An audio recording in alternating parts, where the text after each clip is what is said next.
শীতের রাতে এই একটা জিনিস আছে যেটা খেলে কিন্তু কম্বল নিচ থেকে টেনে না।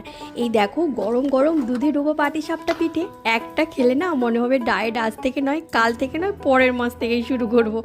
পাটিসাপটা তো এমনি খুবই ভালো লাগে, আর বিশেষ করে দুধে ডোবানো পাটিসাপটা খেতে যে কী ভালো লাগে। দুধ দিয়ে যখন ধীরে ধীরে ফুটতে শুরু করে না, ওর যে সেই গন্ধ না পাশের ঘর পর্যন্ত খবর পেয়ে যায় যে কি ওদের বাড়িতে আজকে পিঠে হচ্ছে। আর বাড়িতে পিঠে হলে না ছোট্টবেলার মতো কী যে আনন্দ হয়। আর এই যে পিঠে না, এই পিঠের সামনে চা বিস্কুট সব ফেল। বিশেষ করে যারা চা খেতে ভালোবাসে, এই শীতের সময় সকালে চায়ের সাথে বাসি পিঠের খেতে যে কী মজা লাগে। শীতের রাতে না যদি এইরকম পিঠে বাড়িতে হয়, ডিনার স্কিপ করলেও কোনো আফসোস নেই। আচ্ছা তোমরা বলো দেখি, দুধ পাটিসাপটা পিঠে নাকি নলেন গুড়ের পিঠে?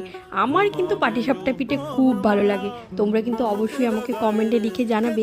আর এই ভিডিওটা যদি ভালো লাগে অবশ্যই একটা লাইক করবে, আর শেয়ার কিন্তু অবশ্যই করবে শীতের পিঠে রেসিপির জন্য।